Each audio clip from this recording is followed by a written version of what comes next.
Good afternoon, everybody. Blair. Thank you all for being here. We're this 2-day session has gone by very quickly, as they often do. And we have arrived at our final Dharma talk of this session. We've had 2 a day. It's been quite rigorous. So this is, we've had 3. Yeah. So I'm going to try to bring it home. I wanted to speak today about a koan, which is in the Denko Roku, also known as the Transmission of the Light, which is one of the more advanced collections of koans that we do. I believe it's the 4th collection prior to the precepts, right? And it's a record from Master Kaizen of the enlightenment experiences of many of the early teachers in our lineage. Unfortunately, nobody bothered to keep recording them after Kaizen, so it only goes through his enlightenment experience. But it's very interesting because these interactions are mostly taking place between teacher and student, and so that's why it's called the transmission of the light being the Dharma. So this is about the first patriarch, whose name was Mahakashyapa. So we've got the Buddha, and then we've got the first patriarch. The Buddha is not the first patriarch, he's the OG, he's the Buddha. So this is the first successor of the Buddha. And the koan is the enlightenment experience, and it goes like this. The first patriarch was Mahakashyapa. Once the Buddha held up a flower and blinked. Mahakashyapa smiled. The Buddha said, "I have the treasury of the eye of the true Dharma and wondrous mind of nirvana. Now I transmit it to Mahakashyapa." So you imagine a very large assembly of the Buddha's disciples. I know that we're in a very large assembly right now, but imagine at least 10 times this many people. It needs to be at least 10 times this size. Is that what he says, 10 times? I think so. Is this a school for ants? So imagine it's 10 times this size. If you guys haven't seen Zoolander, you don't know what I'm talking about. Have you seen this movie? I've seen it. It makes a school out of like popsicle sticks. Yes. Do you know what I'm talking about? It needs to be at least 10 times this size. So imagine an assembly at least 10 times the size of this Buddha hall. And the Buddha goes to give a Dharma talk, and so you all showed up at this hour because it said on the schedule this is when a Dharma talk was happening, and you expect a Dharma talk. So what if instead I just went, or I went up to the altar and I grabbed a flower and I twirled it around instead of saying something? Most of you would probably sit there and look at me blankly like, what is he doing? This is not what I signed up for. Somehow Mahakashyapa understood what the Buddha was trying to communicate, and he smiled.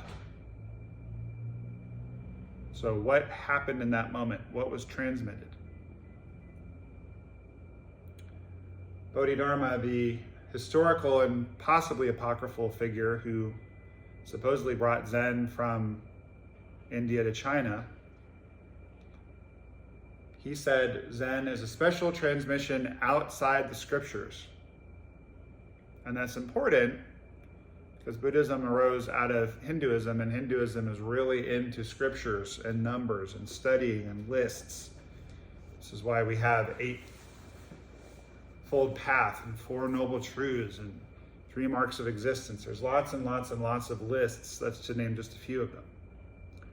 But Bodhidharma has said this is a special transmission outside the scriptures. So we're not relying on words, we're relying on our direct experience. So what are you experiencing right now? That direct experience is considered more important in this practice than books, words, Dharma talks, theories, pontifications, descriptions. And there's a saying that the finger pointing at the moon is not the moon itself. So I can sit here and tell you about Zen practice and enlightenment and things of that nature, and it's considered advisable to have a teacher to do that because it's very hard to find our way through this practice without someone to guide us, but that person's guiding us. We have to walk it. So rather than give a long talk, the Buddha just held up a flower and twirled it in his fingers. And Mahakashyapa smiled because he understood what I just said. The Buddha, in not saying anything, was saying quite a lot. So what was he saying? Tell me now.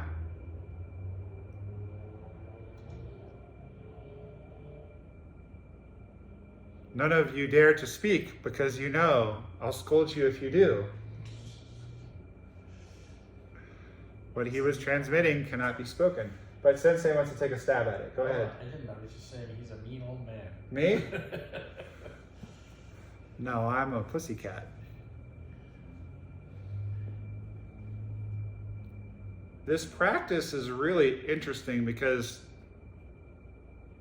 it has so many aspects and facets to it. We have the Zendo and the way that the Zendo is set up and the way we comport ourselves in the Zendo. And we have Dokusan and Daisen and presenting and the koans, and we have all of the wonderful accoutrements. The very well-known Zen teacher Shohaku Okamura, whom I've done sesshin with, he talks about sesshin with no toys. And when I did sesshin with him, I did not see him. I did not test a koan with him. I mean, I saw him in the Zendo, but I did not see him for any chats. We were sitting and that's it. In fact, I don't think we did service even. Just, as Dr. Seuss said, all we could do was sit, sit, sit. So that begs the question, is all the other stuff extra? Is it redundant? Is it necessary?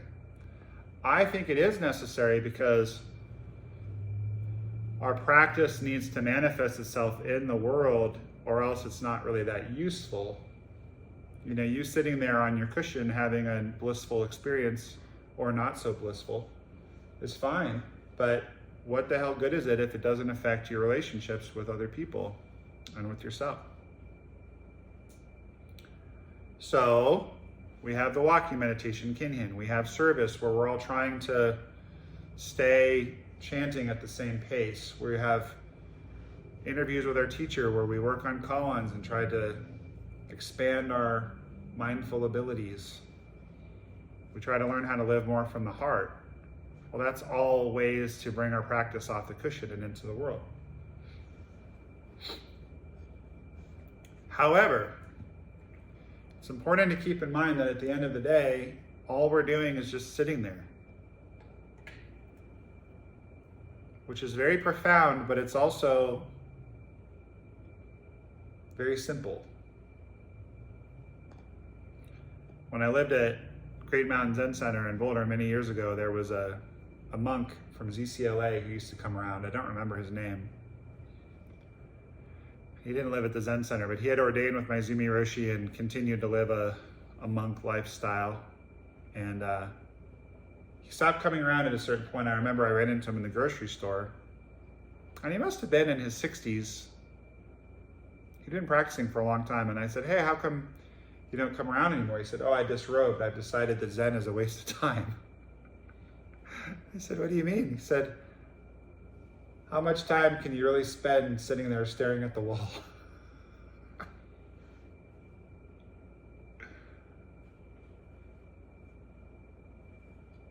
And that's understandable. Shohaku Okamura, whom I mentioned before, I remember during that session I did, he mentioned that he used to love everything about Zen practice except Zazen. He loved the protocols and the walking and the chanting and the bowing and working with his teacher, but he didn't like sitting. And then he said, the older I get, the more I hate everything else and just want to sit.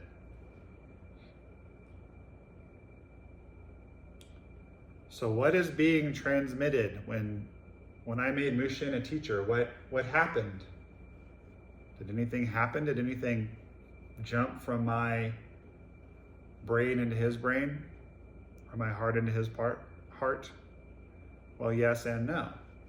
Because we're both just recognizing an enlightenment that's already occurred, and we're also, it's called Dharma transmission for a reason. Something is transmitted.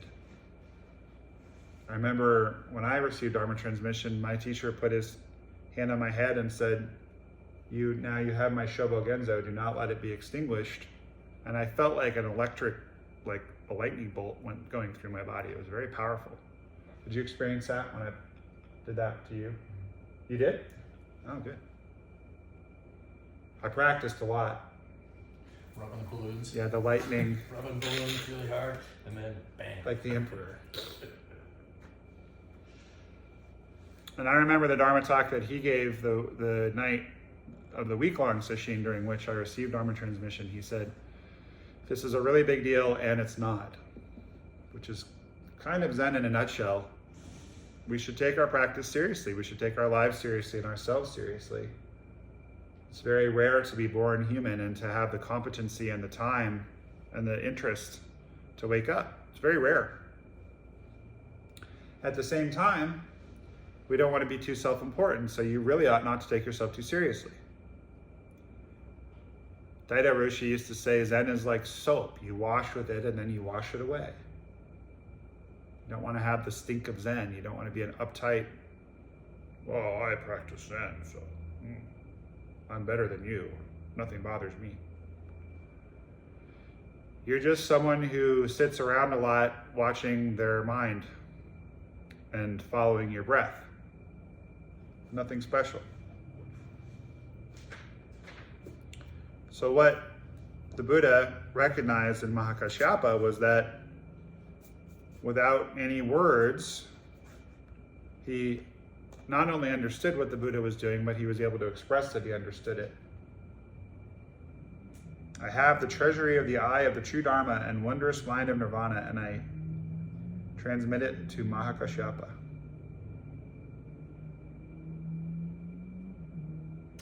Wasn't Maha Kashyapa until that moment. Right, he was Kashyapa. Maha, that's a good point, means great. That's true. He was just plain old Kashyapa. In Kaizan's commentary on this case, he said, there's not a hair's breadth of difference between your ordinary blinking and Gautama's holding up of the flower of the Buddha. There is not a hair's breadth of difference between you speaking and smiling and Mahakashyapa breaking into a smile. This is why we bow to our cushion before we sit on it, because you are bowing to the cushion of the Buddha. You are the Buddha. There's not a hair's breadth of difference. The historical Buddha, the person, taught we all have the ability to wake up. We're all inherently enlightened. You are the Buddha. You are awakened. Our practice just reveals that. I don't know about you guys, but if I get myself all, ginned up on thoughts and opinions and media and get myself all aggravated, I don't feel or act very enlightened. When I sit quietly a lot, I do. And how does that enlightenment show up? It shows up in how we behave. Are we being considerate, thoughtful, caring toward the people around us? Are we holding our mind steady when we're angry? I talked yesterday in my Dharma talk that many of you heard about receiving an email that aggravated me and responding in a professional way and then getting a very nice response. But what I wanted to do was either ignore the email or tell the person it was none of their business. But because of the business nature of the relationship, that was not an option. So just holding our mind steady, not acting out. You are the Buddha. There's not a difference. Kaizan goes on to say, however, if you do not know who it was who raised his eyebrows and blinked, then Shakyamuni and Mahakashyapa are in India. right? Not here in this moment. We're not in India presently. We're in the United States. Not to mention that these guys have been dead for a long time. So Kaizen is saying if you don't realize what's going on, then there's a separation, and they're from long ago in a foreign land and you're here. But if you understand what's going on, there's not a hair's breadth of difference. Think about how wide a hair is. It's not very wide. So saying there's not a hair's breadth means you are one and the same.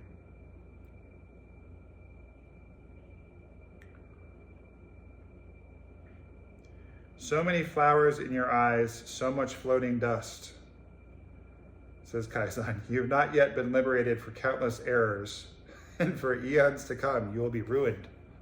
Well, that sounds not very pleasant. So he's scolding us to not delude ourselves into thinking that there's any difference between us and Mahakashyapa and the Buddha. Just like there's no difference between you and the person sitting next to you. Of course, there's a difference in the sense that one of you works at one place and one works at the other. One of you is married to one person and one of you is married to the other. And one of you is responsible for 2 small animals and one's responsible for 4 small animals. They're not the same animals. I don't think any of you guys in here want to pay my tax bill.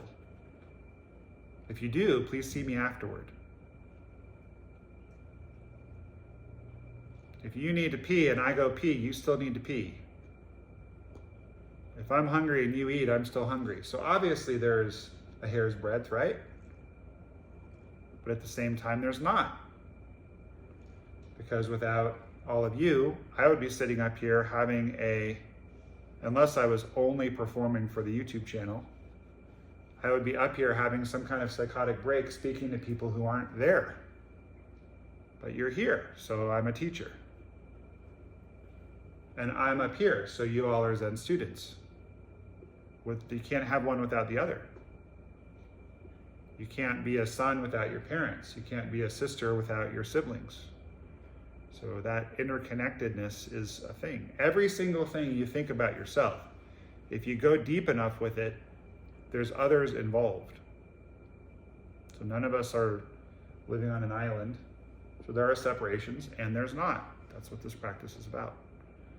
But Kaizen is telling us there's no difference between us and these great early practitioners.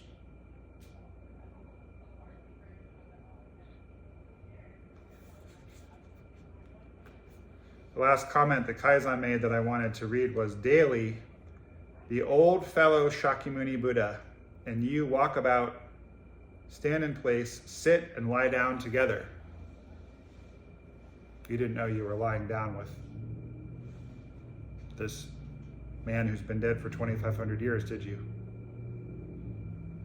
That's what Kaizen says. And you have words together without even a moment of separation. If in this life, you do not become acquainted with the old fellow, the Buddha, then you will be thoroughly undutiful. Since you are the Buddha's children, if you're undutiful, not even the hands of 1,000 Buddhas will help. Therefore, you must practice the way at once and encounter the compassionate Buddha promptly.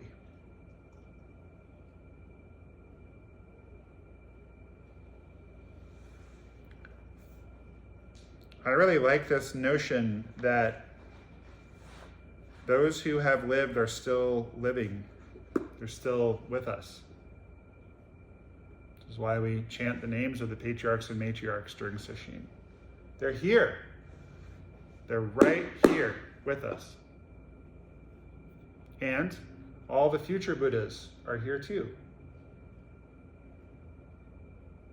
All the ancestors whom you've lost and that you never met, they're all here. They're here in the beating of your heart. They're here in the movement of your lungs. You are all descended from survivors. Every single person in your family tree lived long enough to procreate. Think about that. We have a fairly cushy life here in the West these days, but throughout human history, it's been no small feat to survive to the point that you can breed. And we're all children of the Buddha. We're all in here in this Zendo learning these things that have been passed down and passed down and passed down and passed down. Every single person in this book and all the people that came after Kaizen have, just like us, sat and sat and sat and struggled and tried to work their head around the Dharma and failed koans and passed koans and probably wondered if they wanted to continue to practice. Was there any point in showing up to a Dharma talk? Is there any point in sitting in this staring at the wall, like that former monk said? How long can you really sit and stare at the wall anyway? They're all right here. Why are they here? Because we're here. There's not a hair's breadth of difference. There's nothing that Mushin or I teach you all that we made up. This has been passed down through 86 generations to me over 2,500 years. 87 generations to him. And one day we'll be gone and we're just names on a lineage chart. And hopefully there's others. But I find it very comforting to know that I'm never really alone because I have a lineage.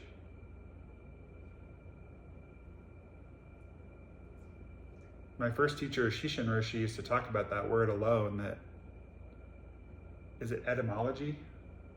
The study of a word? Yes, etymology is bugs. Etymology. Pardon me? Entomology is bugs. Entomology and etymology. Yeah. It'd be interesting to study the etymology of the word entomology. And that's what you like. There's no extra charge for the dad jokes. The etymology of the word all one, if you think about it, all one somehow evolved into alone. But when you are alone, you are all one. You're one with all beings.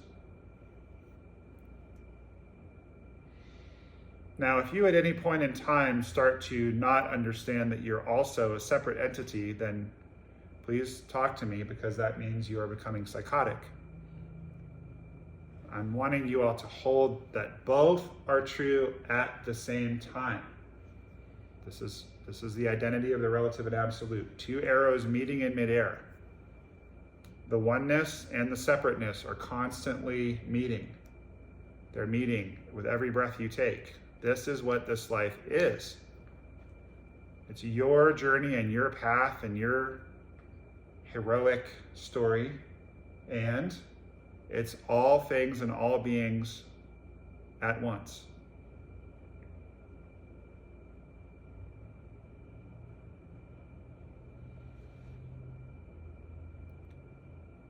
But also, I've really wasted 23 minutes of your time, because I could have just sat up here and twirled a flower and everything I've said would have been contained in that. So please forgive me for filling your ears with nonsense. Does anyone have any questions or comments?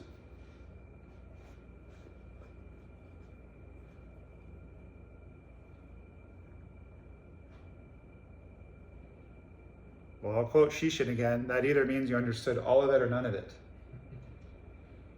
Hopefully all of it. Thank you very much for being here. Thank you everyone for watching. And we'll see you next time.